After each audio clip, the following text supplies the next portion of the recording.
সাহস পাবে না। আরে আমার অবস্থা কি আমি জানি না, আমি আবার কারোর জন্য সুপারিশ করব? কথা বুঝেন নাই?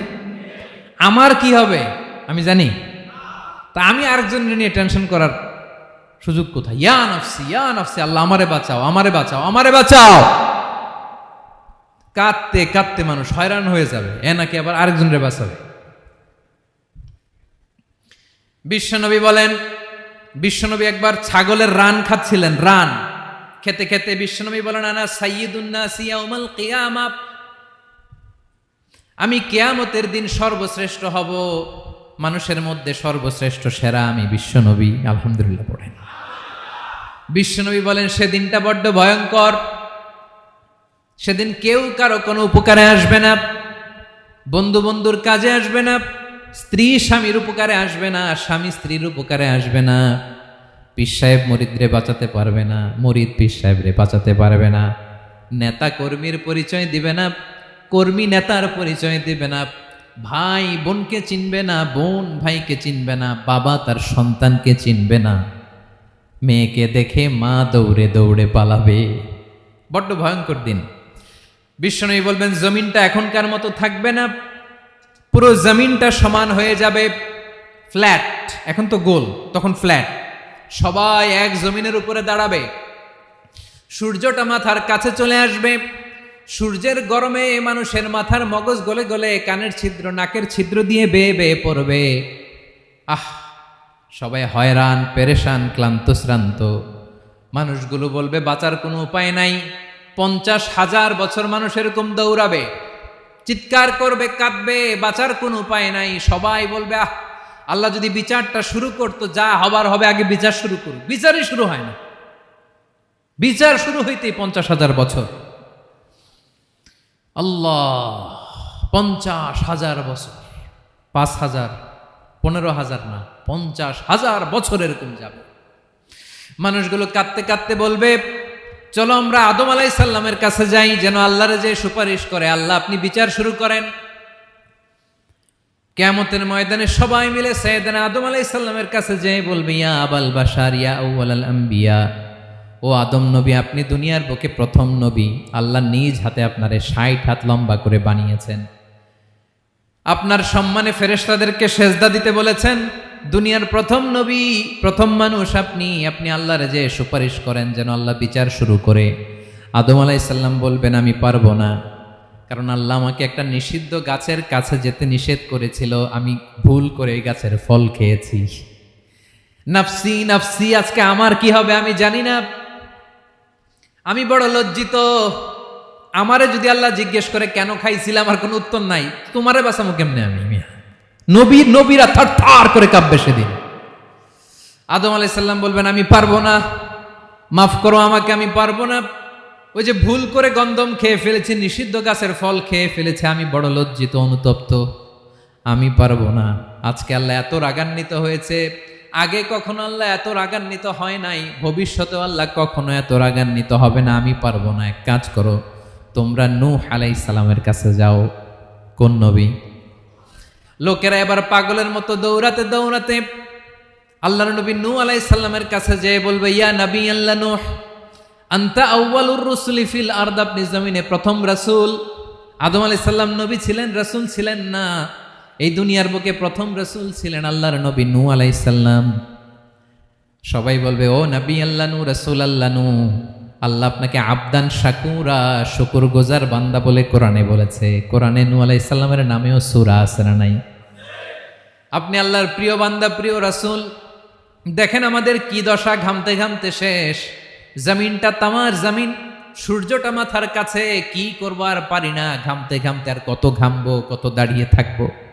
আল্লাহরে যে বলেন বিচার যেন শুরু করে। নূহ আলাইহিস সালাম বলবেন, আমিও পারবো না, আমিও পারবো না, আমি আমার ছেলের জন্য এক কথা বলে ভুল করে ফেলছি। যখন মহাপ্লাবন হবে আমি বললাম, আল্লাহ আমার কলিজার টুকরা সন্তান রে বাঁচান। আল্লাহ বললেন, ও নূহ, সে তোমার সন্তান না, কারণ সে ঈমান আনে নাই, সে পাহাড়ের উপর দাঁড়িয়েছে, দেখি কেমনে সে বাঁচে। ওই যে আমি একটা না বুঝে আবদার করেছি, আল্লাহ আমার উপর রেগে গিয়েছিলেন। আজকে আল্লাহ ওই ব্যাপারে যদি আমারে প্রশ্ন করে, আমার কোনো জবাব নাই, আমি পারবো না, মাফ করো। তোমরা সবাই মিলে আল্লাহর খালিল ইব্রাহিম আলাইহিস সালামের কাছে যাও। লোকগুলো পাগলের মতো খুঁজতে আরম্ভ করবে, অযুত লক্ষ নিযুত কোটি মানুষের ভিড়ে আল্লাহর খালিল ইব্রাহিমকে যেয়ে বলবে, ইয়া খালিলুল্লাহ, ও আল্লাহর খালিল, আল্লাহ আপনাকে বড্ড ভালোবেসেছেন, আপনি কাবা বানিয়েছেন, আল্লাহ আপনাকে বড্ড পছন্দ করেন। দেখেন আমাদের কি অবস্থা, আপনি যে আল্লাহর কাছে সুপারিশ করেন যেন আল্লাহ আজকে বিচার শুরু করে। আল্লাহর নবী ইব্রাহিম বলবেন, আমিও পারবো না, আমি আমার জীবদ্দশায় 3টা মিথ্যা বলেছি। কয়টা? আসলে মিথ্যা না, একটু টুইস্ট করে কৌশল করে কথা বলেছিলেন, ওইটাকে হাদিসে মিথ্যা বলা হয়েছে। আমি জীবনে 3টা মিথ্যা বলেছি, জীবন বাঁচানোর তাগিদে কৌশল করে 3টা কথা বলেছি। আজকের এই কঠিন ময়দানে আল্লাহ যদি ওই 3টা কথার ব্যাপারে জিজ্ঞেস করে, লজ্জায় আমি মাথা দেখাতে পারবো না, আমিও পারবো না, আমিও পারবো না। আজকে আল্লাহ এত রেগে আছে, আগে কখনো এত রাগে নাই, পরেও রাখবে না। তোমরা সবাই মিলে বনি ইসরাইলের নবী মুসা আলাইহিস সালামের কাছে যাও।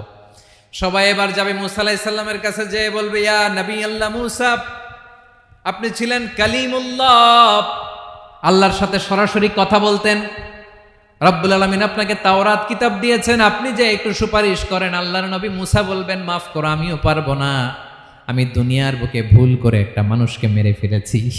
আমি মারছিলাম আদব শিক্ষা দেওয়ার জন্য এক থাপ্পড়, এই থাপ্পড়ে যে ওই লোক মরেই যাবে আমি জানতাম না। আজকে আল্লাহ যদি জিজ্ঞেস করে কেন মারলা, জবাব আছে? ওই লজ্জায় আমি অনুতপ্ত, আমি পারবো না, আমার এই কথা বলো না, আজকে আল্লাহ বড্ড রেগে আছে, আমি পারবো না, তোমরা আল্লাহর নবী ঈসা আলাইহিস সালামের কাছে যাও। কিয়ামতের ময়দানে মানুষগুলো পাগল পাড়া হয়ে আল্লাহর নবী ঈসা আলাইহিস সালামের কাছে যাবে, যে বলবে, নবী ঈসা আপনি রূহুল্লাহ, বাবা ছাড়া আল্লাহ আপনাকে বানিয়েছেন, ইনজিল কিতাব দিয়েছেন, মৃত মানুষকে আপনি জীবিত করতে পারতেন, আজকের এই কঠিন বিপদের দিনে আপনি আমাদের সাহায্য করেন। আল্লাহর কাছে যে বলেন যেন বিচার শুরু করে। ঈসা আলাইহিস সালাম বলবেন, আমিও পারবো না, ইন্নী উবিদতু মিন দুনিল্লাহ, আমার উম্মত খ্রিস্টানেরা আল্লাহরে বাদ দিয়ে আমি ঈসার ইবাদত করেছে। আমার মা ম্যারি আর আমাকে ডাকতো জেসাস ক্রাইস্ট, আমার ইবাদত করেছে, যদিও আমি আমার ইবাদত করতে বলি না। ঈসা আলাইহিস সালামও ইবাদত করতে বলেছেন একজনের, তিনি কে? আল্লাহর নবী ঈসা আলাইহিস সালাম বলবেন, আমিও পারবো না, আজকে আল্লাহ অনেক রেগে আছে, আমি পারবো না, তবে একটা পরামর্শ দিতে পারি, একটা সাজেশন দিতে পারি। আজকের দিনে এই কঠিন মুসিবতের কালে, এই কঠিন সময়ে কেউ আল্লাহর দরবারে দাঁড়িয়ে একটা টু শব্দ করার ক্ষমতা কারো নাই, একমাত্র আখিরি জামানার পয়গাম্বর বিশ্বনবী মুহাম্মাদুর রাসূলুল্লাহ ছাড়া। মানুষগুলো এবার আগুনের মধ্যে পানি দিলে যেমনি আগুন নিভে যায়, দাউ দাউ করা হৃদয়ে জ্বলন্ত আগুন তাদের ঠান্ডা হবে। কিয়ামতের ময়দানে ওই বিভীষিকাময় সময়ে, মুসিবতের কালে মানুষগুলো পাগল হয়ে বিশ্বনবীকে খুঁজতে আরম্ভ করবে। সবাই মিলে বিশ্বনবীর কাছে যেয়ে বলবে, ইয়া রাহমাতাল লিল আলামিন, ইয়া খাতামান নবীন, রাহমাতাল লিল আলামিন। দেখেন আমাদের কি অবস্থা, কি কঠিন বিপদে আমরা আছি, দাঁড়াতে পারি না, সূর্যের আলোতে ঘেমে হয়রান। আজকে কেউ সুপারিশ করতে পারবে না, সব নবীরা অপারগতা স্বীকার করেছে, তারা বলেছে আপনি ছাড়া কেউ নাকি আল্লাহর সামনে দাঁড়াতে পারবেন না, আপনি একটু সুপারিশ করেন। বিশ্বনবী বলবেন, আসো আসো, আজকের দিনে আমি ছাড়া আল্লাহর সামনে কেউ দাঁড়াতে পারবে না। বিশ্বনবী মাকামে মাহমুদে যে আল্লাহু আকবার বলে সিজদায় লুটিয়ে পড়বেন।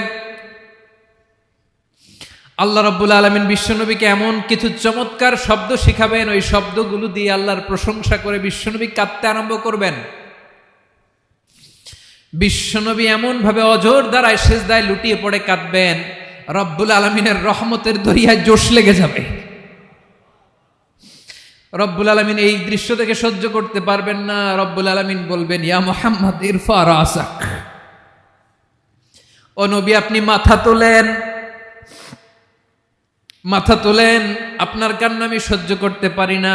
নবী আপনি মাথা তোলেন, সাল তুতা, আজকে আপনি যা চাবেন তাই দেব।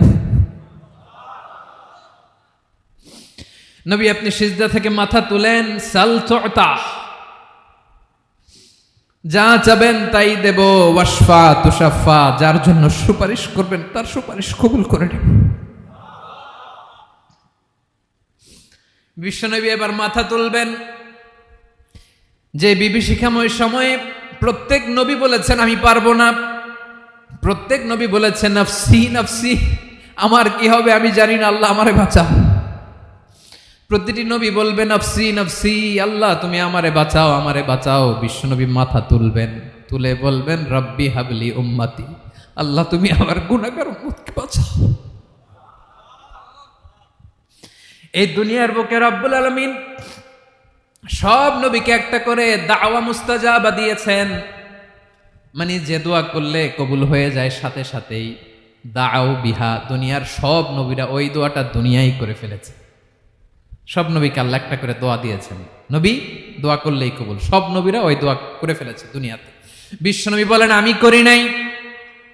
ওয়া ইন্নী আখতাবিউ দাওয়াতি শাফাআতান লি উম্মতি ইয়াউমাল কিয়ামাহ, আমার ওই স্পেশাল দোয়াটা আমি দুনিয়ার বুকে কঠিন বিপদে পড়েও কোনোদিন করি নাই। আমি আমার স্পেশাল দোয়াটা কিয়ামতের দিন আমার গুনাহগার উম্মতকে সুপারিশের জন্য রেখে দিয়েছি।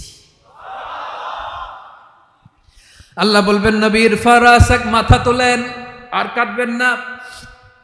বিশ্বনবী মাথা তুলবেন, আল্লাহ বলবেন সাল তোতা, আপনি যা চাবেন তাই দেব। ওয়াশফা তুশাফা, সুপারিশ করেন, সুপারিশ কবুল করব।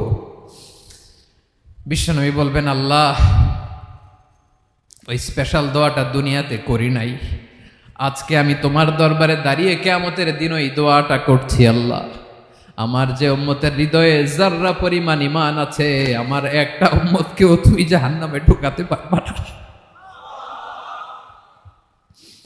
বিশ্বনবী পাগলের মতো একবার হাউজে কাউসারে যাবেন, একবার সিরাতে যাবেন, একবার পুলসিরাতের দিকে, একবার হাউজে কাউসারের দিকে পাগলের মতো দৌড়াতে থাকবেন, তার কোনো গুনাহগার উম্মত যাতে জাহান্নামে ঢুকে না যায়।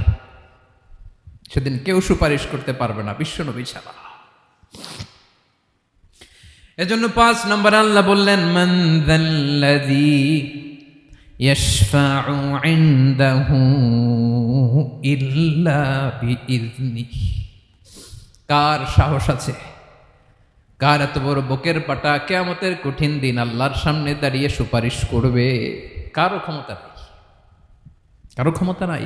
বিশ্বনবী সেদিন সিজদায় পড়ে উম্মতের জন্য কাঁদবেন, সবাই কাঁদবে নফসি নফসি, আল্লাহ আমারে বাঁচাও আল্লাহ আমারে বাঁচাও। বিশ্বনবী বলবেন উম্মতি উম্মতি, বিশ্বনবী আমার জন্য কাঁদবেন, আপনার জন্য কাঁদবেন, আমাদের জন্য সেদিন কেঁদে কেঁদে জাহান্নামের দরজায় দাঁড়িয়ে আমাদেরকে টেনে টেনে জান্নাতে ঢুকাবেন। এজন্য এই বিশ্বনবীর ভালোবাসা যেন আমাদের হৃদয়ে ভরপুর থাকে। আমার ভাইয়েরা, প্রতি শুক্রবার বিশ্বনবীর উপরে বেশি বেশি যেন আমরা দুরূদ পড়ি। আমরা যখন বিশ্বনবীর সালাম দেই, দুরূদ পড়ি, একদল স্পেশাল ফেরেশতা আছে যারা বিশ্বনবীর দুধটা নিয়ে সরাসরি বিশ্বনবীর রওজায় যায়, যে বলে অমুকের বেটা অমুক আপনারে সালাম দিয়েছে। বিশ্বনবী নিজ কবরের থেকে নিজেই সালামের উত্তর দেয়।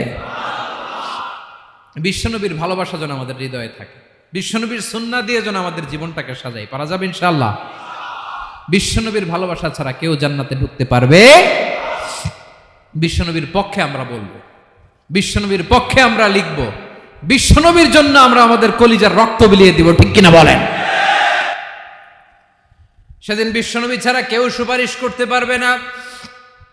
5 নম্বর আল্লাহ বললেন মান যাল্লাযী ইয়াশফাউ ইনদাহু ইল্লা বিইযনি, কে আছে সুপারিশ করবে আল্লাহর সামনে? আর আপনি আপনার বাবার দরবারে যে সেজদা দেন, হ্যাঁ, ইব্রাহিম আলাইহিস সালাম থারথার করে কাঁপবে আর বলবে নফসি নফসি, আল্লাহ আমারে বাঁচাও। মুসা আলাইহিস সালাম থারথার করে কাঁপবে, আল্লাহ নফসি নফসি, আমারে বাঁচাও। আর আপনি পীরের দরবারে যে সেজদা দেন, কোথায় আছেন আপনি? খবরদার, কেউ বাঁচাতে পারবে না। যাকে ইল্লা, আল্লাহ যাকে অনুমতি দেন বিশ্বনবীকে দিবেন, নবীদেরকে দিবেন। এরপরে আল্লাহ তার স্পেশাল ওয়ালিদেরকে, মুত্তাকিনদেরকে, শহীদদেরকে, সিলেক্টেড বান্দাদেরকে দিবেন। কিন্তু কাকে দিবেন, কার জন্য দিবেন, দুনিয়ার কেউ জানে না। একজন ছাড়া, তিনি কে? আল্লাহর ওয়ালিদেরকে, নেককার লোকদেরকে আল্লাহ সুপারিশের অনুমতি দিবেন। কিন্তু আপনি যারে মানেন, যার পায়ে সেজদায় লুটিয়ে পড়ে থাকেন, তারে যে আল্লাহ দিবেন, এটার কোনো গ্যারান্টি আছে? কথা বলেন। এজন্য জপতে হবে একজনের নাম, আওয়াজ করে বলুন তিনি কে? আয়াতুল কুরসির 5 নাম্বার কথা হচ্ছে সেদিন কেউ কারো উপকারে আসবে না, সুপারিশ করার সুযোগ পাবে না, আল্লাহ যাকে অনুমতি দেয় তিনি ছাড়া। কয়টা গেল? 6 নম্বরে আল্লাহ বললেন ইয়ালামু মা বাইনা আইদিহিম ওয়া মা খালফাহুম, তোমাদের সামনে তোমাদের পেছনে যখন যেটাই ঘটুক না জানে কে? আওয়াজ করে বলুন, কেউ যেটা জানে না জানে কে? কেউ যেটা দেখে না দেখে কে? কেউ যেটা শোনে না শোনে কে? ইয়ালামু মা বাইনা আইদিহিম ওয়া মা, দৃষ্টিগোচর, দৃষ্টির বাইরে যা ঘটে কে জানে? তবে ঘরের ভিতরে ঢুকে জানালা বন্ধ করে লাইট অফ করে যদি আমরা কিছু করি ওইটা আর আল্লাহ জানে না। হ্যাঁ জানে, ওইটাও জানে। যত কালো পর্দা লাগায়া লাইট বন্ধ করে একা একা পাপ করেন দেখে কে? এজন্য অন্ধকারে পাপ করলেও সেখানেও আল্লাহর দৃষ্টি আছে না নাই? আলিমুল গায়বি ওয়াশ শাহাদা, দৃশ্য অদৃশ্য সব জানেন, সব। আল্লাহ বলেন ওয়া আসিররু কাওলাকুম আও ইজহারু বিহি ইন্নাহু আলিমুম বিযাতিস সুদূর, প্রকাশ্যে করো কিংবা গোপনে করো সব জানেন, এমনকি অন্তরে অন্তরে কি ভাবো তাও জানেন। মুখে গালি দেন নাই, মনে মনে গালি দিছেন, ওটা তো আল্লাহ জানে না? হ্যাঁ, আলিমুম বিযাতিস সুদূর, অন্তরে যা আছে ওইটাও। ইয়ালামু খাইনাতাল আয়ুন ওয়া মা তুখফিস সুদূর, চোখ দিয়ে, অনেকে দেখবেন চোখ দিয়ে চোখ মারে, ওইটাও আল্লাহ দেখেন। বিচার করতেছে, বিচারককে ঘুষ টুস দিয়ে আপনি চোখ মারলেন যে এইভাবে না ওইভাবে করো, ওইটা তো আল্লাহ দেখে দেখে নাই? হ্যাঁ, খাইনাতাল আয়ুন, চোখের খেয়ানত দেখে। ওয়া মা তুখফিস সুদূর, অন্তরে যেটা লুকায় রাখো এটাও তিনি দেখেন। এজন্য আল্লাহ বলেন 6 নম্বর কথা হচ্ছে ইয়ালামু মা বাইনা আইদিহিম ওয়া মা খালফাহুম, সামনে পেছনে যা ঘটে সব জানে কে? কথা ক্লিয়ার? 7 নম্বরে আল্লাহ বললেন ওয়ালা ইউহিতুনা বিশাইইম মিন ইলমিহি ইল্লা বিমা শা, কেউ তার জ্ঞানকে পরিব্যাপ্ত করতে পারে না, পরিবেষ্টন করতে পারে না, তার জ্ঞানে কি আছে কেউ জানতে পারে না ততটুকু ছাড়া যতটুকু তিনি জানান। সুবহানাল্লাহ। নবীরা কি সব জানেন? বিষ্ণু ঈসা ইসলাম সব জানতেন না। আল্লাহ তাআলা নবীদেরকে যতটুকু জানান ততটুকুই নবীরা বলে, ঠিক কি না? ওয়া মা ইয়ানতিকু আনিল হাওয়া ইন হুয়া ইল্লা ওয়াহয়ুন ইউহা, আল্লাহ যতটুকু জানায় নবীরা ততটুকু বলতে পারে, এর বাইরে বলতে পারে না। আল্লাহ যতটুকু জানায় ততটুকু। আমাদের জ্ঞান যা আছে দিছে কে? সবাই বলুন, কে দিছে? এজন্য আল্লাহ বলে আমি যদি জ্ঞান দেই তাইলে তোমরা জ্ঞান পাও, এছাড়া জ্ঞানের কোনো মাধ্যম দুনিয়াতে। আর আমাদের জ্ঞান একেবারে কম, এই জ্ঞান নিয়ে আমরা বড়াই, কত বড়াই করি, জ্ঞানের কত বড়াই, গর্ব অহংকার, কত গরম আছে না নাই? আহা, কি জ্ঞান আছে আপনার? কি জানেন বলেন? ভবিষ্যৎ জানেন? কালকে কি হবে জানেন? তো কি জানেন আপনি?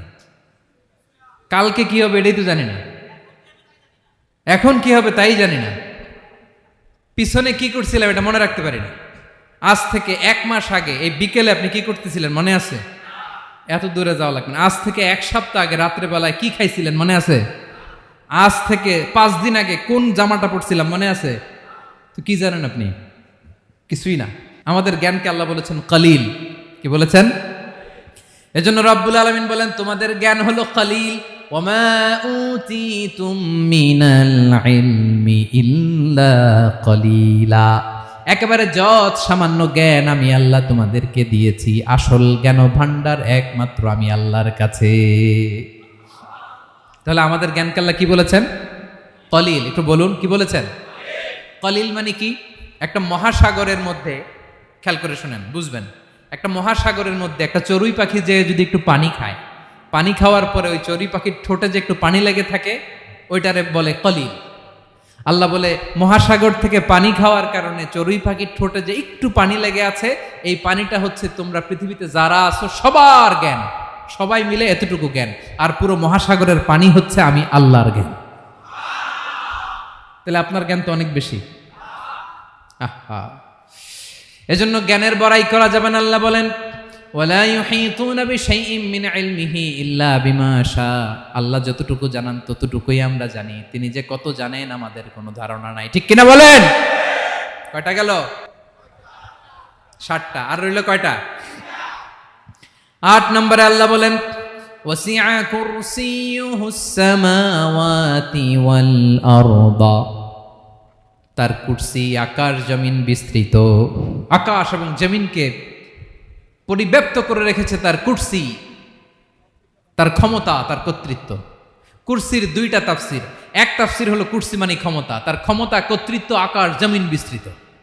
কুরসির আরেকটা ব্যাখ্যা হচ্ছে সরাসরি কুরসি, যেখানে আল্লাহ পা রাখে। কি রাখে? তার মানে হুজুর আল্লাহরও পা আছে? আছে। কেমন আমরা জানি না, আমাদের পায়ের মতো না। সুবহানাল্লাহ পড়েন তো। তাইলে আল্লাহ কার মতো? আল্লাহ আল্লাহর মতো। সুবহানাল্লাহ পড়েন। লাইসা কামিসলিহি শাই, কোনো কিছু তার মতো নয়। তো তিনি কার মতো? তিনি তার মতো। ওয়ালাম ইয়াকুল্লাহু কুফুয়ান আহাদ। ওয়াসিআ কুরসিয়ুহুস সামাওয়াতি ওয়াল আরদ। তার কুরসিটা আকাশ জমিন বিস্তৃত। এটা ঊর্ধ্ব জগতের কথা বাতুপাহাতের ভাইয়েরা। কোন জগৎ? ঊর্ধ্ব জগৎ শুরু হয় এই যে এখান থেকে, মাথার উপর থেকে ঊর্ধ্ব জগতের শুরু। ঠিক কিনা? এই যে শূন্যে যা দেখেন এটা প্রথম আকাশের মহাশূন্য। আল্লাহ বলেন ওয়ালাকাদ যায়্যানাস সামাআদ দুনিয়া বিজিনাতিনিল কাওয়াকিব। প্রথম আকাশের মহাশূন্যকে আমি তারা গ্রহ দিয়ে সুশোভিত করেছি। আমাদের পৃথিবীর চাইতে অনেক বড় গ্রহ আছে, যেমন সূর্য পৃথিবীর চেয়ে 13 লক্ষ গুণ বড়। কয় গুণ? 13 গুণ। 1300 গুণ। 13,000 গুণ। কত গুণ? আরো জোরে কত গুণ? চিন্তা করছেন পৃথিবীটা কত বড়, আর সূর্য নাকি পৃথিবীর চেয়ে? তার মানে সূর্যই কি সবচেয়ে বড়? না, সূর্যের চেয়ে কোটি কোটি গুণ বড় তারা আছে। এরকম কোটি কোটি তারা নিয়ে আমাদের গ্যালাক্সি মিল্কি ওয়ে। এরকম কোটি কোটি গ্যালাক্সি আছে প্রথম আকাশের মহাশূন্যের মধ্যেই। এরপরে দ্বিতীয় আকাশ। এই দ্বিতীয় আকাশটা প্রথম আকাশের তুলনায় কত বড়? বিশ্বনবী বলেন তোমার হাতের আংটি যদি মরুভূমির মাঝখানে ফেলে দাও, পুরো মরুভূমির তুলনায় তোমার হাতের আংটি যত ছোট, দ্বিতীয় আসমানের তুলনায় প্রথম আসমানটা ঠিক তত ছোট। তৃতীয় আসমান আবার এরকম, ওইটার তুলনায় দ্বিতীয় আসমানটা একটা আংটির সমান। চতুর্থ আসমানের তুলনায় মরুভূমির মাঝখানে তৃতীয় আসমানটা আংটির সমান। একটার চেয়ে আরেকটা বড়। কত বড় আমি বলতে পারবো, আপনারা শুনতে পারবেন, কিন্তু আমরা কল্পনা এটা ধারণ করতে পারবো? পঞ্চম, ষষ্ঠ, সপ্তম, 7 আকাশ শেষ। কি শেষ? এর উপরে আছে বাইতুল মামুর। কি নাম? এটা ফেরেশতাদের মসজিদ, ফেরেশতাদের কেবলা, ফেরেশতাদের কাবা। আমরা যেমন মক্কায় কাবা, ফেরেশতাদের কাবা কেবলার নাম হচ্ছে আল বাইতুল মামুর। 7 আসমানের উপরে। এটা কত বড় শোনেন। প্রতিদিন বিশ্বনবী বলেন প্রতিদিন এই আল বাইতুল মামুর ফেরেশতাদের মসজিদে 70,000 ফেরেশতা ইবাদতের জন্য চান্স পায়। প্রতিদিন কয় হাজার? একবার ঢুকে যে বের হয়ে যায় কিয়ামতের আগে দ্বিতীয়বার আর তারা চান্স পাবে না। আল বাইতুল মামুর ওইটা শেষ। এরপরে সিদরাতুল মুনতাহা। কি নাম? সীমান্ত বৃক্ষ। এটা আরো বড়, একটা বিশাল বড় বড়ই গাছ আল্লাহ বানাইছে। ওয়া ইলাইহি ইয়ানতাহি ইলমুল মালাইকা। ফেরেশতাদের জ্ঞান সীমানা ওইখানেই শেষ। এর উপরে কি হয় ফেরেশতারা আর জানে না। ফেরেশতাদের ক্ষমতা এখানে শেষ। সিদরাতুল মুনতাহা। সিদরাতুল মুনতাহার এরিয়া শেষ। এরপরে শুরু হয় আল্লাহুল মাহফুজ, কোরআনের বাড়ি। কোরআনের বাড়ি কই? বাল হুয়া কুরআনুম মাজিদ ফি, এটা মিন দুররাতিন বাইদা, সাদা ঝকঝকে ডায়মন্ড দিয়ে আল্লাহ বানাইছে। আমাদের সবার তাকদীর ভাগ্যলিপি ওইখানে লেখা, কি হবে না হবে। কোরআনের বাড়ি ওইটা। ওইটা শেষ। এরপরে শুরু হয় লা জামান লা মাকান এরিয়া। ওইখানে কোনো জামান নাই, মাকান নাই, no time no space area শুরু। ওইখানে কুরসি, যেখানে আল্লাহ পা রাখেন বা কুদরতি পা রাখেন। আল্লাহর কুরসি। বড় রাজা বাদশারা সিংহাসনে বসে পা রাখে একটা টেবিলের উপর, শাহী টেবিল, ওইটার নাম কুরসি। আল্লাহ বলে ওয়াসিআ কুরসিয়ুহুস সামাওয়াতি ওয়াল আরদ। আল্লাহর এই কুরসিটা এতক্ষণ যা বললাম এই সবগুলার চাইতেও বড়। কুরসির উপরে আছে আল্লাহর আরশ। আর রহমানু আলাল আরশি ইস্তাওয়া। রব্বুল আলামিন ওই আরশের উপরে। আমি যেমনি চেয়ারের উপরে এরকম না। যেভাবে আল্লাহর জালালিয়াত, হিজ হাইনেস, হিজ রয়্যালনেস, আল্লাহর জালালিয়াত, আল্লাহর কুদরতের মাধ্যমে যেভাবে আল্লাহ আরশের উপর থাকা দরকার, আল্লাহর সত্তা, আল্লাহ ঠিক ওইভাবে আছেন, আরশের উপরে আছেন। ওয়া ইয়াহমিলু আরশা রাব্বিকা ফাওকাহুম ইয়াওমাইযিন সামানিয়া, কিয়ামতের দিন আল্লাহর এই আরশটা 8 জন ফেরেশতা বহন করবে। আরশ বহনের জন্য আল্লাহর ফেরেশতা লাগে না, কোনো কাজের জন্যই আল্লাহর ফেরেশতা লাগে না। আল্লাহ বলে কুন ফায়াকুন, হয়ে যায়। তারপরে আল্লাহ নিয়োজিত রেখেছেন। সেদিন কিয়ামতের দিন আল্লাহর আরশটা বহন করবে কয়জন ফেরেশতা? এদের সাইজ কত বড়? হ্যাঁ, শুনতে মনে চায়? বিশ্বনবী বলেন, ইন্না মা বাইনা শাহমাতি উযুনিহি ইলা আতিকিহি মাসিরাতু 700 সানা। বিশ্বনবী বলেন, ওই ফেরেশতার সাইজ আমি দেখে এসেছি। কত বড় শোনো, যারা আল্লাহর আরশ বহন করবে, পুরো সাইজ বলা যাবে না। বিশ্বনবী বলেন, ওই ফেরেশতার কানের লতি থেকে কাঁধ বরাবর। আপনার কানের লতি থেকে কাঁধ কতটুকু হবে? 4 আঙ্গুল 5 আঙ্গুল। বিশ্বনবী বলেন যে 8 জন ফেরেশতা কিয়ামতের দিন আল্লাহর আরশের পায়া ধরে থাকবে, ওই ফেরেশতাগুলোর কানের লতি থেকে কাঁধ বরাবর আসতে সবচেয়ে দ্রুতগামী যানবাহন, পৃথিবীতে সবচেয়ে দ্রুত চলে আলোর ফোটন। আলোর ফোটন 1 সেকেন্ডে চলে 3 লক্ষ কিলোমিটার। কয় লক্ষ কিলোমিটার? 1 ঘন্টায়? 1 মিনিটে? কয় সেকেন্ডে? 1 সেকেন্ড কইতে তো 2 সেকেন্ড লাগে। 1 সেকেন্ডে আলোর ফোটন, আলোর কণা ছুটে 3 লক্ষ কিলোমিটার বেগে। বিষ্ণুই বলেন, এরকম যানবাহন দিয়ে যেটা সেকেন্ডে 3 লক্ষ কিলোমিটার বেগে ছুটে, এরকম দ্রুত যদি কেউ ছুটে, তাহলে ওই ফেরেশতার কানের লতি থেকে কাঁধ বরাবর আসতে 700 বছর সময় লাগবে। এজন্য রব্বুল আলামিন বলেন, ওয়াসিআ কুরসিয়ুহুস সামাওয়াতি ওয়াল আরদা, আল্লাহর কুরসিটা আকাশ জমিন সব চাপিয়ে যাবে। তাহলে আল্লাহ কত বড়! সুবহানাল্লাহ। সেজদায় যখন লুটিয়ে পড়েন, এটা ভাববেন, আয় রে, কারে সেজদা দেই আমি? তিনি কি সুমহান, কি সুবিশাল, ওই রবের গোলাম আমি। আলহামদুলিল্লাহ পড়েন। 9 নম্বরে আল্লাহ বলেন, ওয়ালা ইয়াউদুহু হিফযুহুমা, এই বিশাল আকাশ জমিনকে রক্ষণাবেক্ষণ করতে যে আল্লাহ কঠিন কালেও ক্লান্ত হয় না। নাকি আমার আপনার মতো ক্লান্ত হয়? আল্লাহর ক্লান্তি আছে? শ্রান্তি আছে? বিশ্রাম আছে? বিরাম আছে? ঘুম, জিমানি? সুবহানাল্লাহ পড়েন। আল্লাহ বলে, ওয়ালা ইয়াউদুহু হিফযুহুমা, এগুলোকে রক্ষণাবেক্ষণ করতে আল্লাহ ক্লান্ত হয়ে পড়েন না। 9 নম্বরে বললেন, আল্লাহর কোনো ক্লান্তি নাই, সব কিন্তু দেখভাল করেন, প্রতি মুহূর্তে প্রতি সেকেন্ডে যার যেটা লাগে করেন। এই পুরো বসুন্ধরা, পৃথিবী, মহাবিশ্ব যেভাবে চলা দরকার সৃষ্টির পর থেকে আজও চলছে। চালায় কে? ইঞ্জিনিয়ারটা কে? আসল কারিগরটা কে? 9 নম্বর চলে গেল, আল্লাহ ক্লান্ত হন না। আর বাকি রইল কয়টা? সব শেষে আল্লাহ তাআলা বললেন, ওয়া হুয়াল আলিয়ুল আযীম, ওয়া হুয়াল আলিয়ুল আযীম, তিনি হচ্ছেন আল আলিয়ুল আযীম। সব শেষ কথা। প্রিয় ভাইয়ের, আমি বলেছিলাম আয়াতুল কুরসিতে আল্লাহর মোট কয়টা সুন্দর সুন্দর নাম আছে? 2টা তো বলে ফেলছে। এগুলো কি ছিল? আল হাইয়ু, আল কাইয়ুম। এবার সব শেষে 3 আর 4 নাম্বারটা আসছে। এটা কি? একটা আল আলী আর একটা আযীম। 3 নাম্বারটা হচ্ছে আল আলী, 4 নাম্বারটা আযীম। আল আলী মানে হচ্ছে সর্বোচ্চ, দ্য গ্রেটেস্ট, দ্য হাইয়েস্ট। তার উপরে কেউ আছে? ঊর্ধ্ব জগতের যে বর্ণনা দিছি, কি বুঝলেন? আল্লাহর উপরে কেউ আছে? এজন্য তিনি হচ্ছেন আল আলী, সবচেয়ে উপরে, সর্বোচ্চ, দ্য হাইয়েস্ট। তার উপরে কেউ। এজন্য আল্লাহ বলেন, সাব্বিহ ইসমা রাব্বিকাল আ'লা। আল আলিয়ার আল আ'লা কাছাকাছি অর্থ, প্রশংসা করো ওই আল্লাহর যিনি হলেন আ'লা, সবচেয়ে বড়। তার চেয়ে বড় কেউ আছে নাকি? তার উপরে কেউ আছে নাকি? আল আ'লা। এজন্য আমরা যখন সিজদায় লুটিয়ে পড়ি, আমরা যখন সবচেয়ে নিচে যাই, আমরা বলি আল্লাহ তুমি সবচেয়ে উপরে। আমরা যখন সিজদায় যাই, আমরা তখন সবচেয়ে কি? নিচে, তাই না? এর চেয়ে নিচে আর মানুষের সবচাইতে দামি অঙ্গ, কপালটারে মাটিতে ঘষি, আমি সবচেয়ে নিচে, আর আমি বলি সুবহানা রাব্বিয়াল, আহা সুবহানা রাব্বিয়াল আ'লা। আল্লাহ তুমি সবচেয়ে উপরে, আমি সবচেয়ে নিচে, কিন্তু তুমি সবচেয়ে উপরে। সুবহানাল্লাহ পড়ে। আল্লাহ বলে, আমি হলাম আল আলী। 4 নম্বরে আমি হলাম আল আযীম, হাইয়ু কাইয়ুম। শেষে বললেন, আমি হলাম আল আলী, আমি হলাম আল আযীম। আযীম মানে সুমহান, দ্য সুপ্রিম।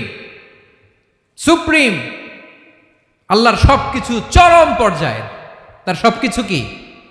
আল্লাহর শাস্তি চরম পর্যায়ের, আল্লাহর দয়া পরম পর্যায়ের, তার সৃষ্টি প্রকাণ্ড, তার ক্ষমতা প্রচন্ড।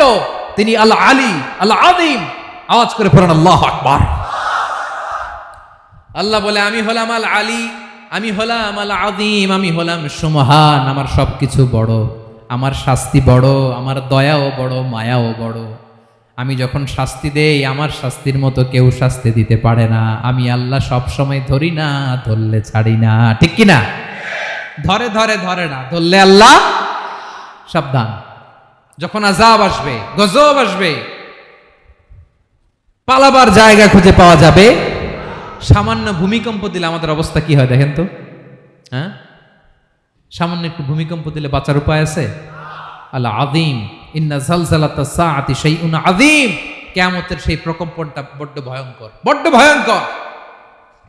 এজন্য আমরা সে আল্লাহর ইবাদত করি যিনি কখনো ঘুমান না, যিনি ক্লান্ত হন না, যার লয় নাই, যার কোনো ক্ষয় নাই, যিনি ছাড়া আমাদের বাঁচার কোনো উপায় নাই। ঠিক কিনা বলেন? 10 নম্বর ক্লিয়ার? আলহামদুলিল্লাহ পড়েন। যা বললাম আমরা যেন আমল করতে পারি। তাহলে একটি আয়াতের তাফসীর শুনলাম।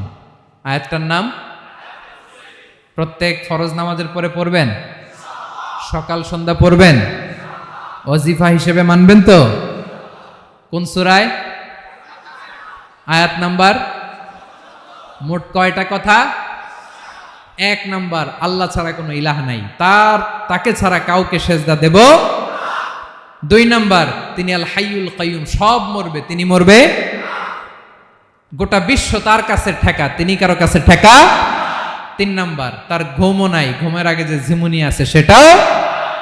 4 নাম্বার, আকাশ জমিন এর মাঝে যা আছে সবকিছুর আসল মালিকানা কার? 5 নাম্বার, কিয়ামতের দিন যখন থারথার করে নবীরা কাঁপবে, তার অনুমতি ছাড়া কেউ আল্লাহর দরবারে দাঁড়িয়ে সুপারিশ করতে পারবে। 5 নাম্বার, আমাদের সামনে পেছনে উপরে নিচে প্রকাশ্যে গোপনে যা ঘটে কেউ দেখে না, দেখে কে? কেউ জানে না, জানে কে? আল্লাহর জ্ঞানের বাইরে নতুন করে কেউ জ্ঞান প্রডিউস করতে পারে না। তিনি যতটুকু জানায় ততটুকুই জানি, তিনি না জানালে জানানোর সাধ্য কারো। তার কুরসি, তার কর্তৃত্ব ক্ষমতা আকাশ জমিনকে বিস্তৃত করে আছে। ঠিক কিনা বলেন? কিন্তু মহাবিশ্বকে পরিচালনা করতে, রক্ষণাবেক্ষণ করতে তিনি খুব ক্লান্ত হয়ে যায় না? ক্লান্ত হয়? তিনি আল আলী, দ্য হাইয়েস্ট, সর্বোচ্চ, আল আযীম, দ্য সুপ্রিম। তার ক্ষমতার সামনে দাঁড়াবার ক্ষমতা কারো নাই। ঠিক কিনা বলেন? সে আল্লাহর গোলাম হতে পেরে আমরা খুশি না বেজার?